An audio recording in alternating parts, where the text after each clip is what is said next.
Assalamualaikum warahmatullahi wabarakatuh. Alhamdulillah, wassalatu wassalamu ala rasulillah wa ala alihi wa ashabihi wa man tabi'ah. Asyhadu an la ilaha illallah wahdahu la syarika lah. Wa asyhadu anna Muhammadan abduhu wa rasuluhu la nabiyya ba'dah. Allahumma salli wa sallim wa barik ala Muhammadin wa ala alihi wa ashabihi ajma'in. Rabbi syrah li sadri wa yassir li amri wa hlul 'uqdatam min lisani yafqahu qawli, amma ba'd. Alhamdulillah kita bertemu kembali di dalam kesempatan malam minggu yang berbahagia ini untuk melanjutkan studi kita terkait dengan tafsir surah Al-Fatihah dari kitab Anwarut Tanzil wa Asrarut Ta'wil karangan Imam Al-Baydawi, atau biasa juga disebut dengan tafsir Al-Baydawi. Tafsir ini disebut-sebut sebagai tafsir induk untuk 300 kitab tafsir lainnya. Jadi kita mengaji salah satu kitab tafsir induk terkait dengan pembahasan salah satu surah yang sangat penting di dalam Al-Quran. Alhamdulillah kita semua sudah berkumpul, apalagi malam ini suasananya agak berbeda karena ada wajah-wajah CLBK, wajah-wajah cinta lama bersemi kembali. Semoga warakah insyaallah. Yang paling penting ilmunya bermanfaat. Kita sudah sampai kemana kemarin? Wadhammu bukan? Wadhammu, baik. Kita masih di penafsiran surah Alhamdulillahi Rabbil Alamin, masih di bagian Alhamdulillah. Pertemuan sebelumnya kita sudah menjelaskan perbedaan antara alhamdu, al-madhu, dan asyukru. Kenapa disebut alhamdulillahi rabbil alamin, kenapa tidak al-madhu lillahi rabbil alamin, ataupun bukan asyukru lillahi rabbil alamin. Saya ulang sedikit saja. Kalau kata alhamdu, al-madhu, asyukru semuanya menunjukkan kepada makna pujian. Alhamdu itu merupakan pujian yang berhubungan dengan sesuatu sifat yang bersifat pilihan. Orang berilmu itu pilihan, maka kalau berilmu maka dia tidak disebut pujiannya dalam bentuk madhun, tapi bentuknya hamdun. Tapi kalau orang wajahnya ganteng, karena itu bukan pilihan, tapi pemberian dari Allah. Yang saya maksud dengan ganteng bukan yang buatan, tapi memang alami. Yang buatan operasi plastik itu bukan ganteng. Itu tidak masuk dalam kategori ini, tapi itu yang memang tidak ada pilihan. Hidung saya pesek, Allah kasih. Saya mau minta jadi mancung ya tidak bisa. Karena itu bukan pilihan. Maka jika kita ingin memuji hidung mancung, kita nyebutnya madhun, bukan hamdun.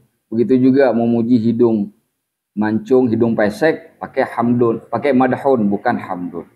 Jadi itu alasannya kenapa menggunakan hamdun, karena Allah punya pilihan pada perbuatannya. Allah mau ngasih rezeki, nggak ngasih rezeki, itu hak Allah. Maka tidak disebut dengan madhun, tapi disebut dengan hamdun. Dan ini berkaitan dengan ilmu yang sudah kita bahas dua minggu yang lalu juga, di mana Sayyidah Aisyah menjelaskan bagaimana perbuatan Rasulullah SAW ketika melihat sesuatu yang indah dan juga melihat sesuatu yang tidak indah. Melihat sesuatu yang beliau sukai dan melihat sesuatu yang tidak beliau sukai. Dalam kedua kondisi itu beliau selalu memuji Allah.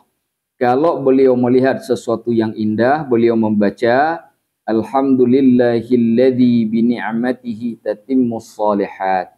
Kalau beliau misalkan melihat sesuatu yang tidak beliau sukai, maka beliau membaca Alhamdulillahi fi kulli hal. Jadi dalam dua-dua kondisi Rasulullah tetap memuji Allah. Karena Allah punya pilihan untuk memberikan ataupun tidak. Nah, apabila hamdun itu kemudian berhubungan dengan nikmat yang Allah berikan. Jadi dikasih nikmat, dikasih uang, dikasih jabatan, dikasih pakaian bagus, dikasih kesehatan dan seterusnya dan seterusnya. Lalu kemudian pujian yang diucapkan dengan mulut tersebut juga diaplikasikan dalam perbuatan serta diyakini dengan hati, sekaligus 3 hal. Diucapkan dengan lidah, dibuktikan dengan perbuatan, kemudian diyakini dengan hati. Maka hamdun itu berubah jadi syukur. Nah, jadi begitu cara memahami makna hamdun, mana madhun, dan juga makna syukur. Nah, sekarang kita lanjutkan pembahasan pada alailnya selanjutnya. Bismillahirrahmanirrahim. Qala al-musannifu rahimahullah wa nafa'ana Allahu bi ulumihi fid dharain amin. Wa dhammu naqidul hamdi, dan celaan itu merupakan lawan dari pujian. Nah, ini mungkin tidak perlu penjelasan panjang karena sudah kita pahami. Kalau sesuatu disebut dengan pujian, maka lawannya adalah celaan. Wal kufranu naqidus syukri, sedangkan kekufuran itu lawan dari syukur.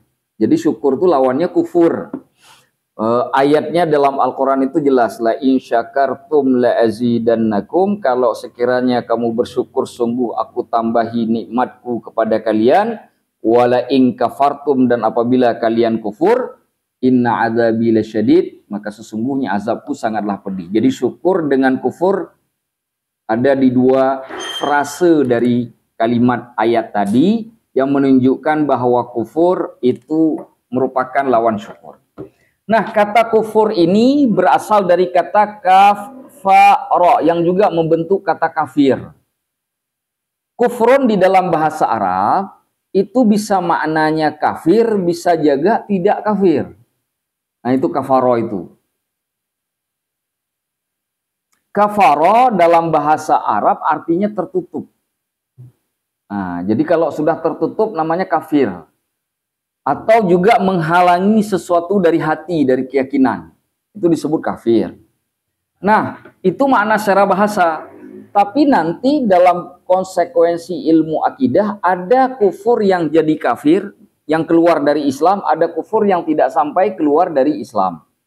Di antara kufur yang keluar dari Islam, misalkan kita menyangkal bahwa nikmat yang Allah berikan itu datangnya dari Allah. Nah, itu kafirnya bisa sampai keluar dari Islam.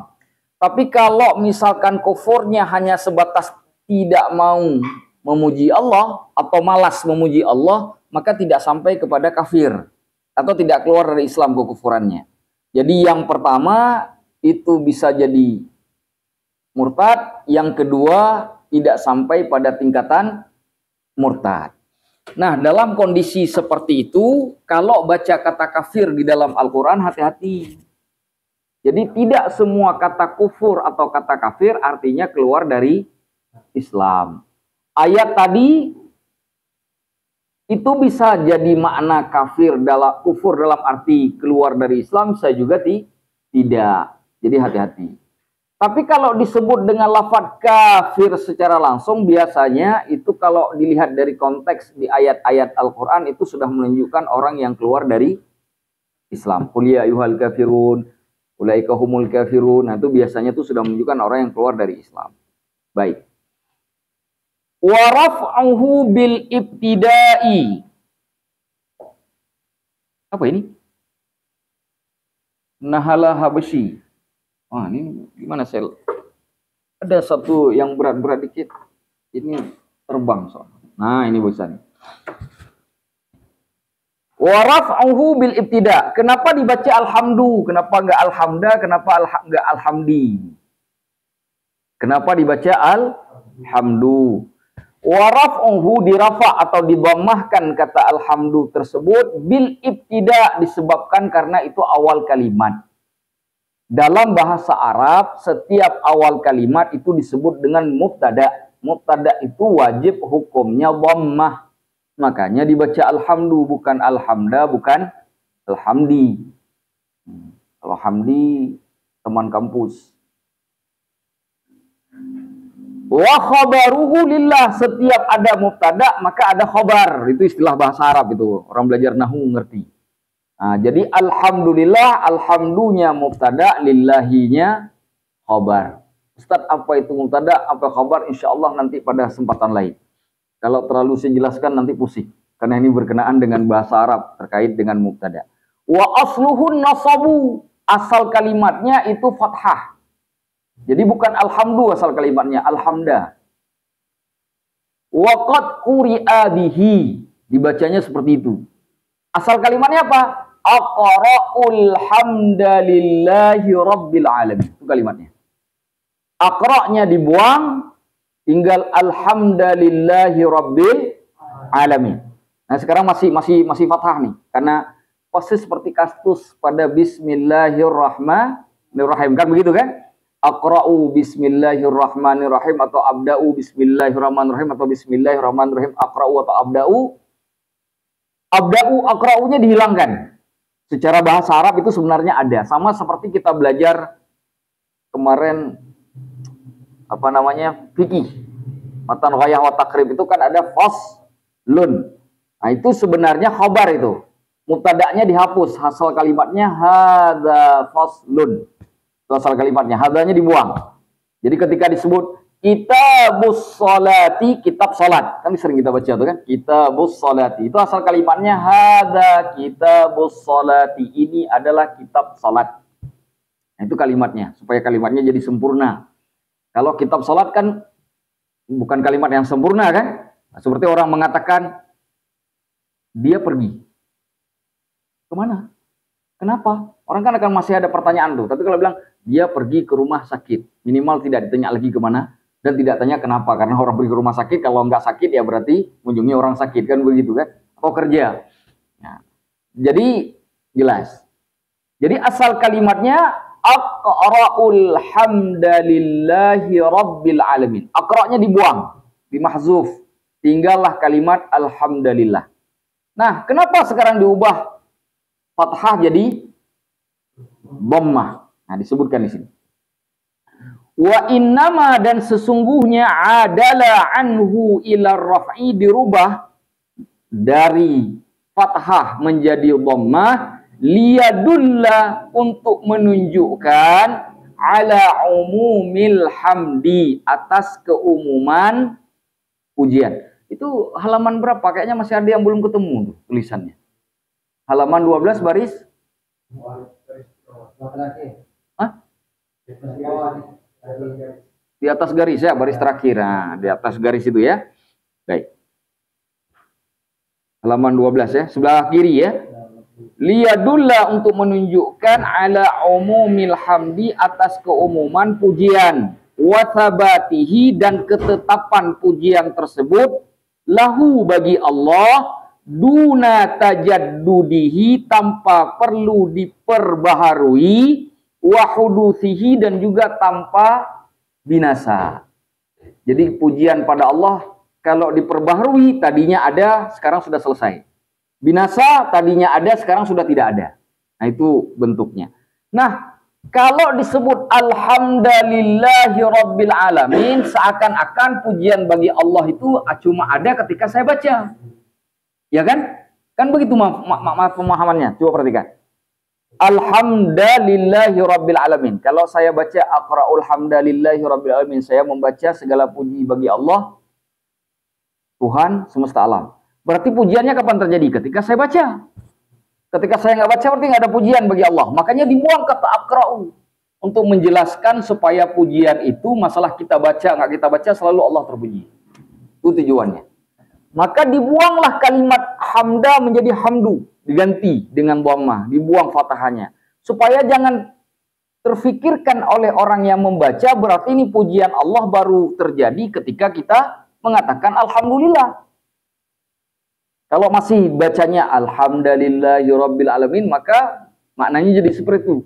Tapi ketika diubah dalam bentuk dhammah, timbul dalam pikiran kita bahwa pujian bagi Allah itu selama-lamanya, tanpa perlu pembaharuan. Kita mengucapin nggak mengucapin, Allah selalunya terpuji. Makanya Rasulullah membuktikan ketika melihat yang baik memuji Allah, ketika melihat yang tidak baik juga memuji Allah. Melihat yang beliau senangi memuji Allah, lihat wajah ganteng, wajah cantik muji Allah, lihat wajah nano-nano juga muji Allah. Tahu wajah nano-nano? Tahu? Hah? Asam, asin, apa itu? Itu juga muji Allah. Kan ada juga orang yang lihat kita begitu kan? Alhamdulillahi fi kulli hal gitu kan. Kalau ada orang masam wajahnya ke arah kita, alhamdulillahi fi kulli hal, kita puji Allah juga. Sambil tertawa, kenapa dia masam lihat kita ya?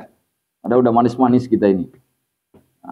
Wa huwa minal masadir, dan dia merupakan dari kata benda, dari isim masdar. Isim masdar itu kata benda yang dibuat dari kata kerja. Asal kalimatnya puji. Kata benda dari puji, pujian. Jadi alhamdu itu pujian. Allati tunsabu, yang difathahkan bi af'alin mudmirah, dengan kata kerja yang tidak terlihat. Yang tadi aqra'u tadi itu. Nah. La takadu tusta'malu ma'aha, yang hampir saja tidak digunakan bersamaan dengannya. Artinya tidak digunakan di banyak kesempatan, itu tidak ditulis, tapi orang sudah paham. Seperti orang bilang misalkan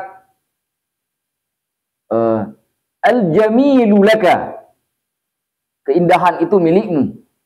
Itu kan sama seperti kita mengatakan aqulu jamila laka. Aku mengatakan aqulu annal jamila laka, aku mengatakan bahwasanya keindahan itu milik. Bukan sama kan kalimatnya kan? Cuma kita buang tuh. Aku mengatakan sesungguhnya keindahan itu milikmu, kita buang, kita cukup keindahan itu milikmu. Sudah dipahami. Sehingga orang paham. Kalau dikatakan aku mengatakan keindahan itu milikmu, dia akan berpikir, berarti cuma ente aja yang ngakui, orang lain enggak. Tapi coba kita ubah makna bahasanya. Kita katakan keindahan itu milikmu. Seakan-akan walaupun kita yang ngucapin sendiri kan orang dengar, oh kayaknya bukan dia aja nih, satu kampung nih nganggap saya ganteng nih. Nah, kan jadi begitu kan? Jadi merasa lebih terangkat gitu orang yang menyebut. Begitulah bahasa Arab. Jadi kenapa kemudian tidak menyebut kata alhamdulillah itu dalam bentuk fathah? Jadi kalau ada orang tanya kenapa tidak fathah, asal kalimatnya kan aqra'ul hamda, itu maknanya. Nah, itu cara penjelasannya dari bahasa Arab. Jadi bukan tidak ada rahasianya, ada rahasia tuh kenapa ada alhamdu itu. Nah, sekarang rahasia pertama yang sudah kita temukan dalam alhamdu, satu, terkait makna alhamdu itu sendiri. Apa bedanya dengan al-madahu dengan asyukhu. Yang kedua, kenapa alhamdunya menggunakan dhammah. Udah dua nih, rahasia udah kita temukan. Dari 2 minggu ini sudah 2 rahasia. Nah, yuk kita baca lagi. Wa ta'rifu fihi lil jinsi, sedangkan alif lam ta'rif kan ada alhamdu. Asal kalimatnya kan hamdun itu. Dipakai alhamdu pakai alif lam. Sama kayak kita mengatakan apa contoh misalkan? Meja maktabun. Kalau pakai alif lam jadi al-maktabu. Ya. Jadi bahasa Arab itu kalau pakai al itu tuh alif lam itu, alif lam ta'rif namanya. Apa fungsi alif lam ta'rif? Sebelum sampai kita jelaskan maksud daripada Imam Al-Baydawi. Karena ini penting nih, ini rahasia yang ketiga. Jadi rahasia pertama makna alhamdu, makna hamdunnya, ujiannya. Yang kedua, posisi dhammah pada alhamdu. Yang ketiga, alif lamnya itu rahasianya. Jadi ada 3 tuh rahasia pada alhamdu. Memahami 3 rahasia ini, maka pemahaman terhadap alhamdunya jadi komplit. Dalam bahasa Arab, saya tulis mungkin, di mana ininya kita? Oh, itu dia. Baik. Contoh begini. Bola kaki. Bola kaki itu bahasa Arabnya al-qurratu. Boleh juga disebut dengan qurratun. Qurratun. Bedanya apa nih antara 2 nih? Bedanya apa? Beda ini dengan ini apa? Ini sama-sama artinya bola. Bedanya apa? Ini ada alif lam. Ya kan? Itu aja bedanya kan? Yang ini nggak ada alif lam kan? Ingat, dalam bahasa Arab kalau sudah pakai alif lam ini tidak boleh lagi tun, harus tu. Harus satu. Ini kenapa tun? Karena nggak ada alif lam. Nggak boleh kuratu, harus kuratun. Nah, gitu sistem bahasa Arab. Paham ya? Kenapa nggak alhamdun? Karena ada alif lam. Maka alhamdu. Kalau nggak ada alif lam dibacanya hamdun. Nah, gitu. Jadi alif lam itu bisa menghilangkan satu harokat dhammahnya. Nah, bisa paham ya? Jadi beda. Ini alif lam ini disebut alif lam al-ma'rifah. Atau juga disebut dengan alif lam at-ta'rif. Nah, ini belajar bahasa Arab sedikit. Tapi ini penting memang. Ini alif lam ini. At-ta'rif al-ma'rifah itu dari kata arafa yang artinya mengenal, mengetahui. Jadi menggunakan alif lam mengenal itu menyebabkan bola yang tadi tidak kita ketahui jadi kita ketahui. Sedangkan bentuk qurratun yang tidak ada alif lam itu disebut dengan nakirah. Nakirah itu yang membentuk kalimat mungkar. Mungkar itu artinya ditiadakan, tidak jelas. Kalau ini jelas, kalau ini tidak. Contoh nih, pakai dalam kalimat. Saya beli bola lalu bola saya tendang. Kalau pakai ini, nakirah, itu bolanya ada dua. Karena bola yang saya beli dengan bola saya tendang, itu belum tentu sama itu bolanya. Itu kalau pakai nakirah itu. Tapi kalau pakai ma'rifah nih, ya, bola saya beli dan bola saya tendang, itu bolanya sama loh. Bola yang saya beli itulah yang saya tendang, bukan bola yang lain. Tapi kalau pakai nakirah bisa saja bola yang sudah saya beli 2 minggu yang lalu. Bola ini baru saya beli hari ini, tapi yang saya tendang bola minggu yang lalu. Jadi nggak jelas bola yang mana. Nggak jelas nih, bola yang mana nggak jelas. Kalau ini sudah pasti jelas. Makanya dalam Al-Quran menggunakan kalimat ini, fa inna ma'al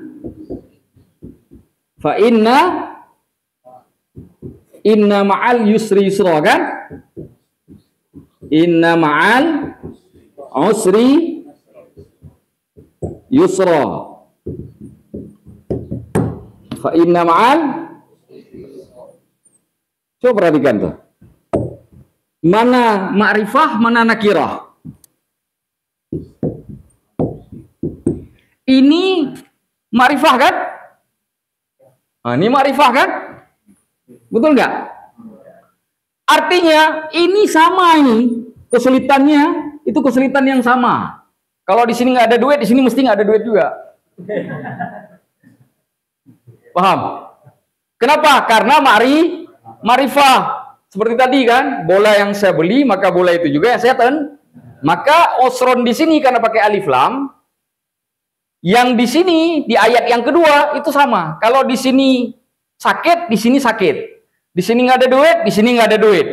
Di sini lagi pusing, di sini juga lagi pusing, lagi puyeng.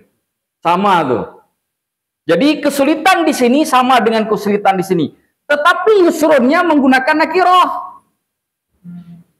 Tuh, kemudahannya pakai nakirah. Artinya apa? Kemudahan di sini bukan kemudahan di sini. Kemudahan yang di sini bukan kemudahan di sini. Dalam bahasa yang lain, 2 ayat ini berapa kemudahan, berapa kesulitan? 2 kesulitan. 1 kesulitan ini kan sama nih. Kesulitan ini sama dengan kesulitan ini, berarti 1, betul? Kesulitannya 1. Kemudahannya berapa?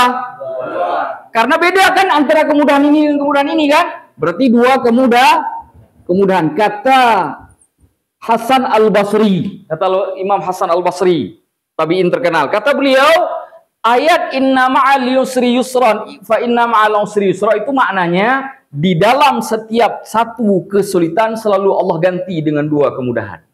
Itu maknanya. Kenapa? Ini nih logikanya nih pakai ma'rifah nakirah ini. Ini cara bikin pemahamannya itu begini. Paham? Sudah paham kenapa ma'rifah itu perlu? Jadi kalau saya katakan begini, ini kitab. Kalau saya pegang begini, saya angkat di depan orang ramai, nggak boleh saya katakan kitabun. Tapi saya katakan al-kitabu, karena jelas tuh kitabnya yang mana. Tapi kalau nggak ada kitabnya, kitabun, bisa yang mana saja. Bisa yang itu, bisa yang itu, bisa yang itu. Terserah, nggak dipahami. Paham? Paham ya? Nah, sekarang kita kembali ke surah Al-Fatihah. Sekarang kita kembali ke Al-Fatihah. Ini jangan saya hapus. Di sini saja. Alhamdu, ya kan?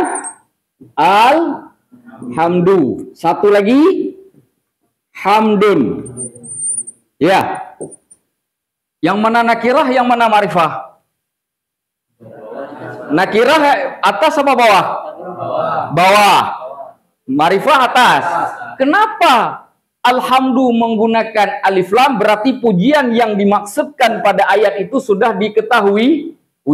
Sudah dikenal. Bukan pujian apa yang untuk Allah. Enggak begitu. Iya kan? Nah, itu pemahaman pertama tuh terkait dengan ma'rifah. Sekarang pertanyaannya, kalau alif lam ini alif lam ta'rif, alif lam ma'rifah yang menunjukkan kita sudah mengenal, di dalam bahasa Arab dia dikenal ada fungsi. Ada fungsi. Saya kasih contoh fungsi-fungsi di dalam bahasa Arab. Beberapa contoh saja supaya kalian tahu bagaimana cara memahami fungsi kalimat ataupun kata dalam bahasa Arab. Karena begini, ketika kita memahami ayat Al-Quran itu pengaruh sekali. Pengaruh sekali. Contoh,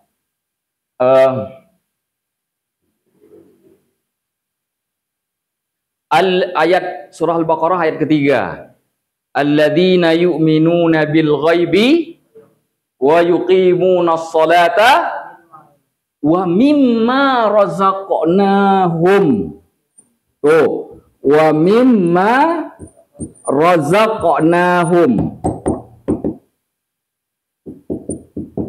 Wa mimma. Kata wa mimma ini asal kalimatnya begini. Wa min ma. Tuh. Wa min dan dari ma apa-apa. Min di dalam bahasa Arab fungsinya litaba'id. Taba'id itu artinya menunjukkan sebagian. Menunjukkan. Jadi kalau kita mau disebut hudan lil muttaqin itu orang bertakwa, sebagian dari yang Allah berikan rezeki kepada kita sudah kita infakkan, sudah masuk tuh dalam muttaqin itu. Nggak mesti harus kasih semua. Saya ada duit 1 miliar, 1,5 miliar saya kasih biar jadi muttaqin. Bukan begitu. Jadi muttaqin itu yang Allah kasih 100.000. Berapa 100.000 itu yang sanggup kita kasih? 5.000 kah, 10.000 kah, 20.000 kah, berapa? Itu sudah masuk di dalam bab muttaqin. Kenapa? Karena pakai kalimat wamin. Wamin itu menunjukkan sebagi, bukan seluruhnya. Jadi jangan dikasih oleh nanti dapat gaji 3 juta, semua 3 juta disedekahkan. Akhirnya mak nggak dapat bagian. Istri di rumah nangis. Anak nggak punya pampers. Itu salah. Makanya Allah tidak menzalimi menggunakan wamin litaba'id namanya. Jadi ada fungsinya. Nah, alif lam itu juga punya fungsi. Juga fungsi. Disebutkan di sini di antara fungsinya, di mana saya tulis lagi? Di sini saya tulis ya. Nih, ada 2 fungsinya. Satu lil jinsi. Lil jinsi. Yang kedua lil istighraqi. Bisa kebaca? Lil is. Nah, ada 2 tuh fungsinya. Disebut di sini. Apa lil jinsi? Jinsun itu bahasa Arabnya jenis. Bahasa kita jenis. Kalau saya sebut manusia, jenis manusia, kira-kira itu semua manusia atau ada batasannya? Hah? Semua manusia ya? Saya katakan jenis harimau. Itu maksudnya apa? Semua harimau. Mau yang belang, yang setengah belang, yang pulang semuanya. Gitu kan? Pokoknya selama dia harimau masuk semuanya tuh.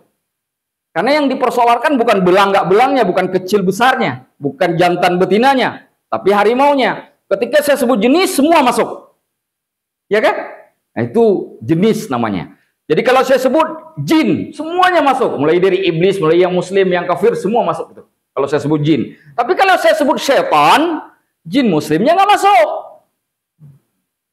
Ya kan?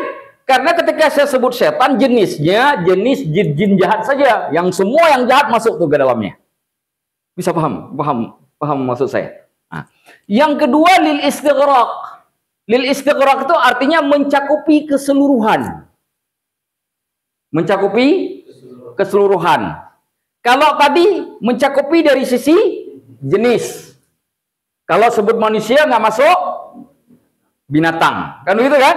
Kalau lil istighraq, setiap kata yang semua unsur ada dalam kata itu masuk ke dalamnya. Contoh, saya sebut sakit.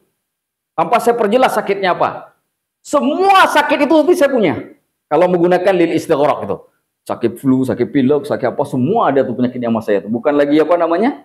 Bukan lagi komplikasi. Udah mau dead, innalillahi wa inna ilaihi raji'un. Semua penyakit ada. Kenapa? Lil istighraq. Semua penyakit mencakupi. Nah, jadi dalam makna hal tersebut, istighraq dengan jenis itu agak mirip nih. Mirip. Paham ya? Paham ya? Hanya dari sisi maknanya saja. Arahnya sama.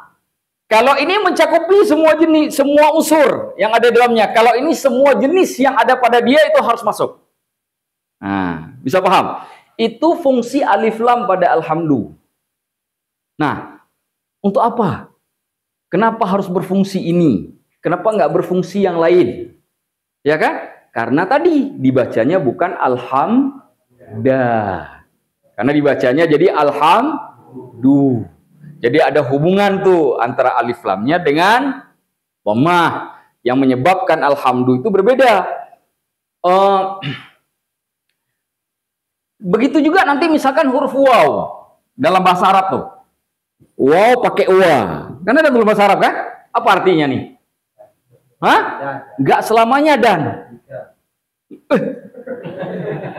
Bisa begitu ya? Wa tergantung kata di depannya. Kalau di depannya kata kerja, maka wa-nya jadi dan. Kalau di depannya kata benda, tapi harokatnya bukan kasrah, harokat terakhir. Contoh, saya katakan wal asru. Wal ini artinya dan waktu asar. Tapi kalau asrunya saya ubah jadi asri, itu artinya bukan lagi dan, artinya demi. Kalau yang pakai asru, itu wawnya fungsinya lil ataf sebagai kata sambung. Tapi kalau ini fungsinya lil qasam sebagai waw kata sumpah. Jadi fungsinya beda. Pengaruh ini juga sama. Gitu loh. Jadi ada fungsi-fungsinya dalam bahasa Arab itu. Sehingga orang ketika ngomong bahasa Arab, itu nggak asal cuma nyeletuk. Ada maksud. Ketika kita baca kitab bahasa Arab, misalkan di kitab ini kan ada beberapa yang disebut dengan wakila, ya kan? Qila kan? Apa artinya qila? Dikatakan, disebutkan. Dalam bahasa Arab ini disebut dengan sighah tamrid. Sighah tamrid itu lafadz yang digunakan untuk menjadikan kalimat setelahnya sebagai pendapat yang oleh orang yang menyebutkan bukan pendapat yang paling kuat.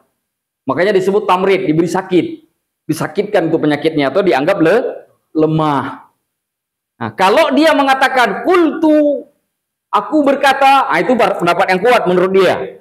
Tapi kalau dia katakan waqila, nah itu pendapat lemah. Dalam ilmu hadis ada kalimat wadzukira, waruwiya, nah itu sighah tamrid dalam ilmu hadis.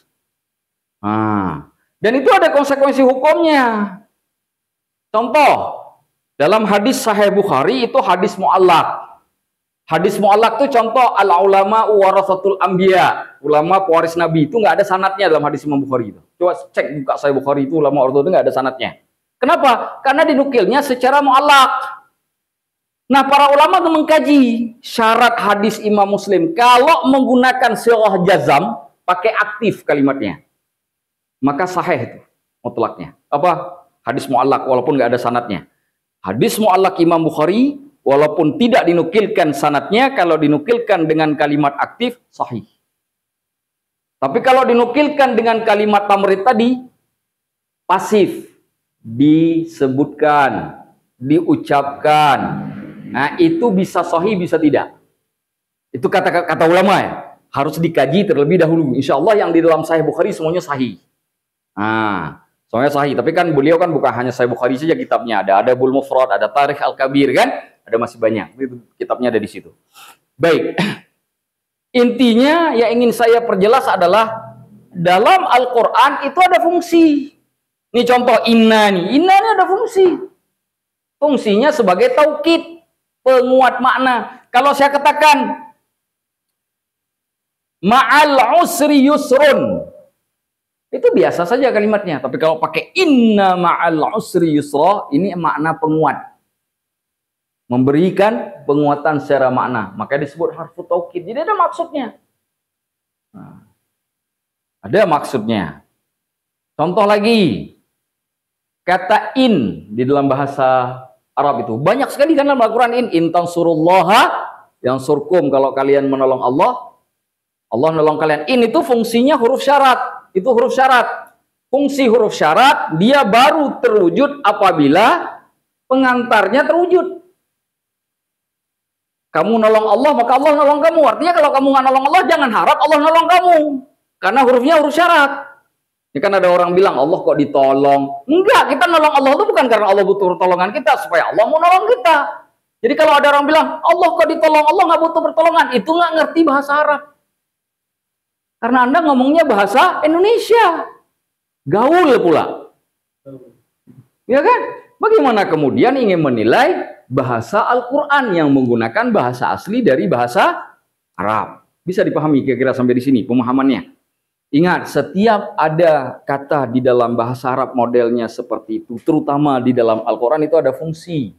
Kalau kalian baca, lalu kalian baca terjemahan, jangan langsung mengiyakan terjemahan itu. Kadang-kadang bisa bukan begitu maknanya. Bukan begitu maknanya. Kan sering saya katakan, contoh misalkan tuh berapa kali itu seperti saya jelaskan. Ayat ketiga dari surah Al-Imran. Nazzala alaikal kitab bil haq. Allah menurunkan kitab Al-Quran kepada Muhammad bil haq, dengan kebenaran. Ya kan? Wa anzala taurata wal injil, dan menurunkan Taurat dan Injil. Kalau pakai terjemahan itu sama-sama turun itu. Allah turunkan tiga-tiganya itu. Berarti sama turunnya Al-Quran, At-Taurat dan Al-Injil. Sama? Sama nggak? Sama kalau lihat terjemahan. Tapi kalau pakai bahasa Arab nggak sama. Karena Al-Quran pada ayat itu pakai nazala, sedangkan pada Taurat dan Injil pakai anzala. Beda. Itu kenapa nggak boleh belajar Al-Quran dari terjemahan? Kacau. Nah, saya beberapa 2 minggu ini ada ujian, bikin makalah untuk mengkritik undang-undang Islam yang sudah dipositifkan di Indonesia. Yang saya coba kritik, tapi ini akademis ya, bukan mengkritik dalam arti apa ya, karena ini memang bahan kuliah akademik. Saya mengkritik tentang sirah ta'liq, dan itu sudah saya kirim di grup kalau nggak salah. Saya sebutkan di situ. Ada satu orang Departemen Agama mengatakan bahwa perceraian itu tidak terjadi kalau tidak di depan hakim. Jadi kalau kita nyerai istri, aku talak engkau, itu belum terjadi di Indonesia. Menurut undang-undang. Undang-undang positif Indonesia itu tidak terjadi. Jadi kalau cerai istri, itu nggak dianggap cerai. Kalau belum diucapkannya di depan pengadilan. Itu kan nggak pernah ada tuh. Dari sejak Nabi nggak begitu. Nah, ada tulisan dari Departemen Agama yang dimuat di website, di situsnya Departemen Agama, yang mengatakan bahwa itu berdasarkan ayat ati Allah wa ati Rasul wa ulil amri minkum, taat Allah, taat Rasul, dan taat pemimpin. Maka keputusan itu karena sudah dibuat oleh pemimpin, wajib taat. Ini kan menerjemahkan itu sesuai dengan bahasa Indonesia. Karena padahal Allah itu ada kata ati'u, Rasulnya ada kata ati'u, ulil amrinya nggak ada kata ati'u. Ya, berarti nggak sama tingkat ketaatan kepada Allah Rasul dengan pemimpin. Makanya ada hadis, la ta'ata li makhluqin fi maksiatillah. Nggak boleh taat kepada makhluk pada urusan maksiat kepada Allah. Nggak boleh ngubah sebuah hukum yang sudah final. Coba bayangkan kalau memang talaknya harus di depan pengadilan. Kalau ada suami marah sama istri, tiba-tiba, ku talak kamu, pulang ke orang tua. Besok masih berhubungan suami istri. Itu kan sama dengan legalitas perzinahan. Malah justru orang akan semangat untuk ngomong talak terus. Ya dong, kenapa? Karena nggak ada konsekuensi. Marah sedikit talak, marah sedikit talak, orang nggak ada konsekuensi. Iya kan? Yang penting jangan ada hakim di depan. Giliran ada hakim, kata-kata hakim batal, baru batal. Kan jadi kacau nih hukumnya. Tapi itu hukumnya di Indonesia, dan saya mengkritisi ya. Saya mengkritisi bukan arti dalam arti kata boleh dong kita mengkritik. Ya boleh dong kita mengkritik. Saya tidak sependapat. Nah, saya kritik. Nah, kenapa? Salah satu alasan yang saya kritik adalah pemahaman terhadap tekstual bahasa Indonesia terhadap ayat surah An-Nisa itu.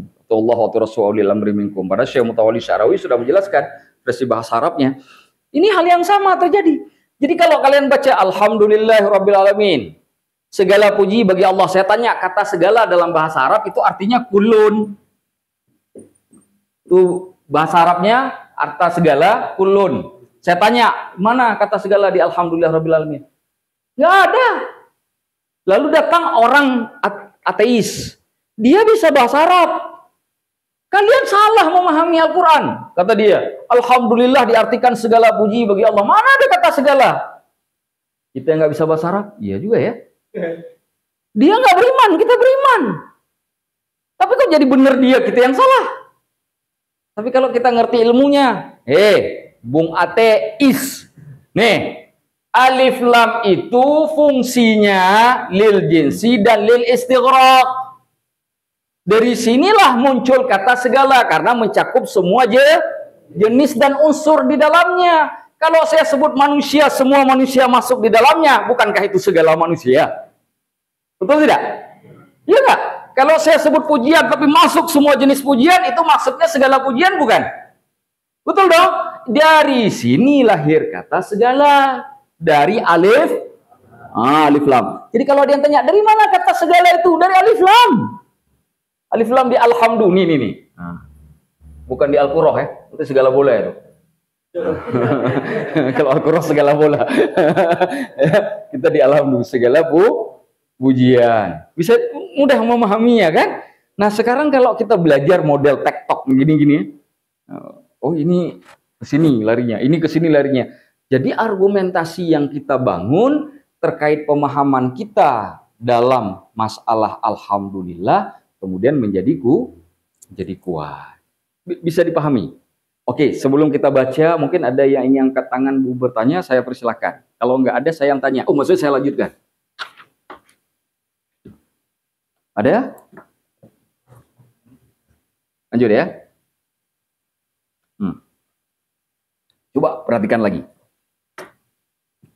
Wa ta'rifu, dan ma'rifah fihi, maksudnya alif lam ta'rif yang ada pada kata alhamdu, fihi padanya, pada kata alhamdu, lil jinsi, yang menunjukkan faedah untuk jinsi, atau yang mencakupi semua jenis. Apa maksudnya? Wa ma'nahu, dan maknanya al-isyaratu, isyarat, ila, kepada ma ya'rifu kullu ahadin, apa-apa yang diketahui oleh setiap orang, annal hamda, bahwasanya pujian itu ma huwa, itulah dia. Nah, bahwa pujian itu itulah dia. Artinya nggak ada yang lain. Artinya semua pujian yang berhubungan di situ masuk semuanya. Nah, itulah yang dimaksud dengan lil jinsi. Au lil istighraqi, atau juga memiliki faedah istighraq. Istighraq itu artinya yang mencakupi keseluruhan unsur. Itu maknanya. Idil hamdu, di mana pujian itu fil haqiqati, secara hakikat, kulluhu lahu, seluruhnya milik Allah. Tuh masuk lil istighraq. Jadi ketika disebut lil jinsi, maksudnya supaya orang paham. Kalau disebut pujian, itu bukan yang lain-lain. Bukan madhun, bukan syukrun, benar-benar hamdun. Itu maksudnya. Maka disebut lil jinsi. Semua unsur pujian yang ada di dalam alhamdulillah itu masuk semuanya. Ketika disebut lil istighraq, semua unsur yang mencakupi itu milik Allah seluruhnya. Milik Allah seluruhnya. Itu maknanya. Makanya kenapa kemudian di dalam bahasa Indonesia lahir terjemahan segala puji. Lillahi bagi Allah. Baik. Izma min khairin, di mana tidak ada satupun dari kebaikan. Ma min khairin, ma yang pertama itu malin nafiyah, ma peniadaan. Illa kecuali wahwa, dan dialah Allah mulihi yang memberikannya. Biwasatin, dengan perantaraan, atau bi ghairi wasatin, atau tanpa perantara. Jadi rezeki yang Allah berikan itu semuanya datang dari Allah. Mau datangnya langsung atau lewat perantara. Mana yang datang langsung? Tiba-tiba tutup mata segala macam, kan? Tiba-tiba bangun, bingung. Uang kos belum bayar. Jalan-jalan, ketemu duit di jalan.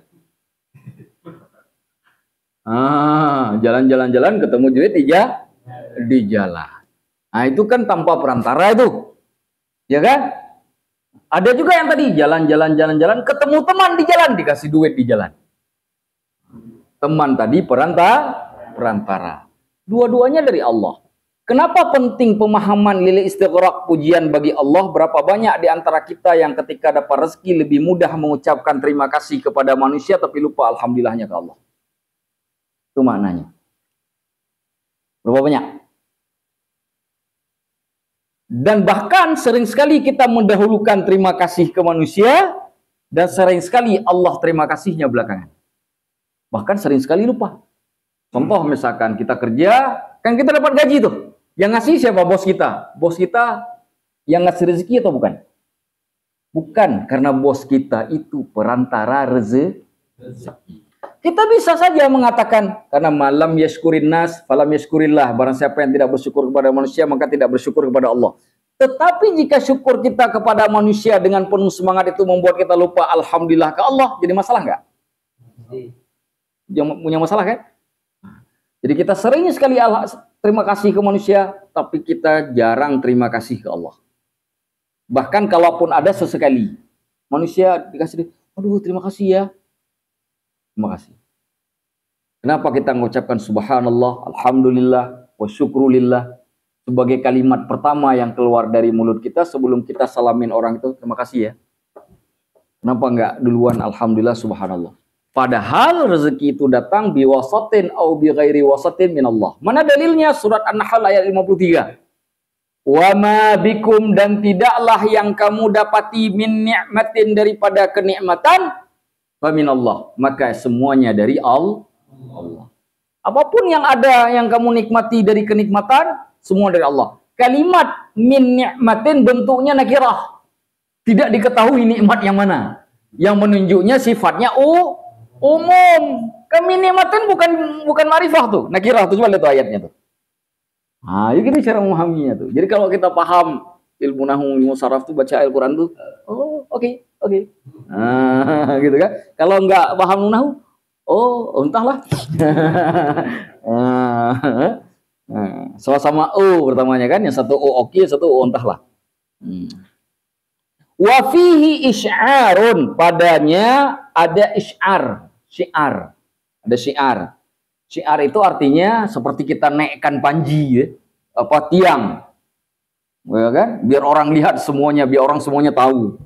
Bi annahu ta'ala, bahwasanya dialah Allah Ta'ala hayyun, maha hidup, qadirun, maha kuasa, muridun, maha berkehendak, alimun, maha mengetahui, idzil hamdu, di mana pujian itu la yastahiquhu, tidak ada yang sanggup memilikinya atau berhak memilikinya, illa kecuali mangkana, orang yang atau siapapun yang kana hadza sya'nuhu, yang kondisinya seperti ini. Orang ataupun zat yang berhak mendapatkan pujian itu harus satu, maha hidup, dua, maha kuasa, tiga, maha berkehendak, empat, maha berilmu. Kalau sudah hidup, kuasa, berkehendak, berilmu tanpa batasan, itulah yang berhak segala pujian. Nah sekarang kalau kita merasa terus pengen dipuji, pertanyaannya, maha hidup tidak? Maha kuasa tidak? Maha berkehendak tidak? Maha alim tidak? Nah kalau tidak, kita balik bertanya, kenapa kemudian saya sering menuntut supaya saya dipuji? Padahal pujian itu bukan milik saya. Nah itu. Balik ke arah sana tuh kan. Jadi ketemu tadi tuh. Ketemu nggak tadi tuh? Yang ke Allah dengan ke kita. Jadi ketika menggunakan alhamdulillah dalam bahasa yang sangat sederhana, ke Allahnya disuruh tinggikan, ke kitanya disuruh rendahkan. Ke Allahnya disuruh agung-agungkan, kitanya jangan kira-kira begitu tuh maknanya. Makanya orang yang tinggi lupa ke Allah, Allah cepat lupa ke dia. Orang yang cepat lupa ke Allah, maka Allah pun cepat lupa ke dia. Kenapa hidupnya susah terus? Karena suka lupa ke Allah. Kata Allah, ngapain aku ingat? Giliran ku kasih nikmat, kau lupa. Giliran miskin, baru kau ingat aku. Wajar dong. Ya kan? Ada duit lupa. Sedekah tak mau. Sholat pun udah tak mau. Duit pun tak banyak, 1 juta. Udah tak sholat. Dikasihlah secepet sama Allah. Habis itu dikurangi, tinggal 100 rupiah. Kau makanlah tuh 100 rupiah. Tadi begitu dikasih 1 juta nggak mau sholat. Padahal mungkin kalau sholat dapat 2 juta. Sholat lagi dapat 3 juta. Nggak sholat dikurangi 300. 50, 10 ribu, 1000, 500. Nggak ada sama sekali. Mengemis sama tetangga diusir malah. Kenapa? Karena begitu hukumnya. Itu maknanya tuh. Kenapa? Karena Allah yang boleh kita puji, kita nggak boleh tinggi hati. Makanya ada kalimat begini. Man tarafa'a wada'ahu Allah wa man tawadha'a rafa'ahu Allah. Yang meninggikan diri dijatuhkan oleh Allah, yang kemudian merendahkan diri, merendahkan hati, maka ditinggikan oleh Allah. Itu kalimat. Baik. Itu makna. Jadi ketika kita baca alhamdulillahirabbil alamin, ke sana tuh bayangannya. Ketika kita salat tuh kan, alhamdulillahirabbil alamin, tuh langsung kebayang gitu. Bayang kekuasaannya Allah, bayang kebesarannya Allah, bayang nikmatnya Allah, apa yang kita makan tadi, apa yang udah kita dapatkan bulan ini, apa yang kita sudah miliki hari ini. Kita dikasih waktu 365 hari dalam 1 tahun, 12 bulan dalam 1 tahun. Selama 1 tahun 12 bulan itu cuma 1 bulan mungkin kita dikasih sakit, 11 bulannya dikasih sehat. Tapi yang sering kita ingat yang sehat apa yang sakit? Mana kita taatnya ke Allah? Mana taatnya ke Allah? Kok bisa 1 bulan yang dikasih sakit menyebabkan kita lupa 11 bulan yang sehat tadi? Lalu mengatakan kita hamba yang beriman. Minta lagi, Allah siapkan aku bidadari, surga, istana di surga. Kata mereka, wah enak betul itu. Kalau Allah tak ingat mintanya tinggi-tinggi sekali. Malaikatnya kebetulan ngomongnya sama orang Medan. Bah kau. Gitu kan? Jadi harus ada pemahaman itu ketika kita mengucapkan alhamdulillah. Jadi ketika sholat nanti, subuh nanti kan masih ada sholat lagi itu kan, kalau belum dipanggil Allah kan, ya, ketika angkat tangan itu, begitu udah selesai doa iftitah, a'udzubillahi minasyaitonirrajim, bismillahirrahmanirrahim, baru tuh, alhamdulillah. Ingat tuh pelajaran malam ini. Tapi jangan ingat subuh saja, duhur udah nggak ingat lagi. Nah, susah juga itu. Nah, baik, kita lanjutkan. Mari. Wa quri'a, dibaca juga. Nah, dibaca juga alhamdulillah. Bittiba'id dalil lam. Dalnya mengikuti huruf lam. Lamnya harakatnya di mana? Di bawah ya. Li. Maka dal karena ngikuti ngikuti lam, makanya dibaca alhamdulillah. Wabil aksi, dan juga kebalikannya, huruf lam ngikutin huruf dal. Dal apa barisnya? Dhammah, alhamdu, maka dibaca alhamdulillah. Lullah. Tapi 2 bacaan ini itu bacaan syaddah, qiraah syaddah, cacat secara bahasa. Tapi memang ada, makanya disebut wa quri'a. Sirahnya tamrid. Menunjukkan pendapat yang lemah. Nggak ada orang baca alhamdulillah atau alhamdulillah. Susah betul kita dengarkan, kita juga was-was di belakangnya, apa-apaan ini. Ya kan? Ya kan? Nah, tapi memang ada pendapat itu. Tapi itu qiraah syadzah. Qiraah syadzah, qiraah yang cacat. Semua qiraah yang muktabar. Seperti qiraah 7. Itu semuanya baca alhamdulillah. Bisa dipahami? Baik, kita lanjutkan. Jadi jangan pulang dari sini nanti baca alhamdulillah, alhamdulillah, alhamdulillah. Nah, jangan. Nah, baca saja alhamdulillah sebagaimana yang tertulis. Jangan diubah-ubah. Kalau ditanya kenapa tidak boleh diubah, sudah saya jelaskan. Kenapa bukan alhamdulillah? Supaya pujian itu bersifat umum. Jangan dibayangkan oleh orang yang mendengarkan alhamdulillah seakan baru Allah terpuji kalau kita baca. Kalau nggak dibaca Allah nggak terpuji. Pakai alhamdulillah biar sifatnya umum. Kenapa nggak dibaca alhamdi? Karena qiraahnya syadzah. Kenapa nggak dibaca alhamdulillah? Bukan lillah, lullah. Karena lamnya ngikut ke huruf dal. Itu juga qiraah syadzah. Nah, sehingga yang tersisa kemudian hanya alhamdulillah. Nah, baik. Jadi udah ngerti. Kenapa baca alhamdulillah? Kalau kemarin ditanya, kenapa baca alhamdulillah? Ya gitu harokatnya saya tulis di Al-Quran. Ya gitulah saya baca. Nah, itu bukan ilmu. Nah, yang ini ilmu nih. Kalau ditanya, kenapa baca alhamdulillah? Bisa menjelaskan seperti tadi, itu jadi ilmu. Kalau cuma lihat di Quran, itu bukan ilmu. Karena anak kampung saya yang baru kelas 1 SD pun bisa baca tuh alhamdulillah. Nah, tapi dia tidak berilmu. Nah, itulah bedanya tuh. Nah, itu pentingnya keilmuan. Semoga kita orang mencintai ilmu. Amin. Wa tanzilan lahuma, sebagai bentuk turun kepada keduanya, maksud kepada kedua bacaan itu, min haitsu innahuma yusta'malani ma'an, di mana keduanya digunakan secara bersamaan, manzilata kalimatin wahidah, pada posisi kalimat yang sama, kalimat yang satu. Tidak perlu saya bahas karena itu merupakan qiraah syadzah, cacat. Nah, tidak perlu saya bahas terlalu panjang. Baik. Sampai di sini ada pertanyaan tidak? Sudah jam 11. Oh, sudah 45 menit. 1 jam ya? Nah, ada pertanyaan, sudah selesai alhamdulillah, tinggal Rabbil Alamin. Nah, sisa Rabbil Alamin. Apa mau kita selesaikan secara adat dan kekeluargaan malam ini atau 2 minggu lagi? Nah, tergantung kesepakatan. Nah, kalau mau diselesaikan sekarang kita selesaikan, lumayan juga nih berapa baris nih. Nah, kalau enggak, kita selesaikan 2 minggu lagi. Hah? Nah, udah puyeng ya? Nah, udah puyeng. Baik. Ada pertanyaan. Nah, karena udah puyeng, saya tutup kitabnya dulu. Saya tutup dulu kitabnya. Ada pertanyaan, saya persilakan.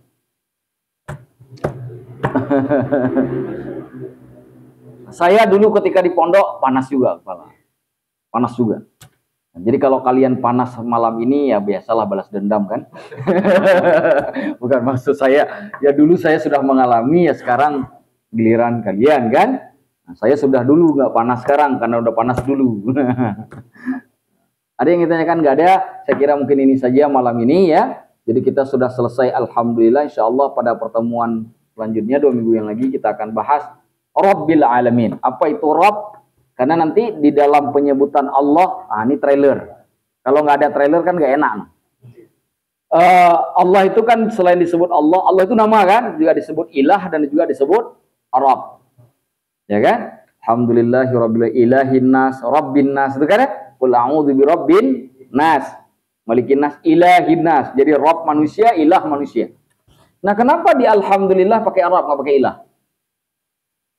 Kenapa enggak? Alhamdulillahi ilahin nas. Oh, ilahil alamin. Kenapa?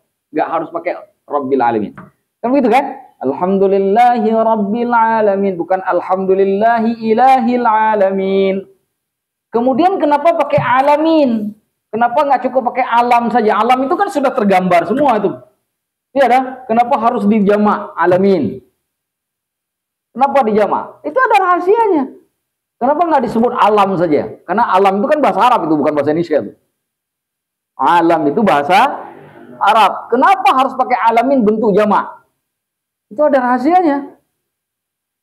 Semua ada rahasia. Nah, biar tahu jawabannya, datanglah 2 minggu lagi. Baik, saya akhiri sampai di sini. Mungkin kita baca doa kafaratul majelis terlebih dahulu, baru kita akhiri majelis kita. Silakan.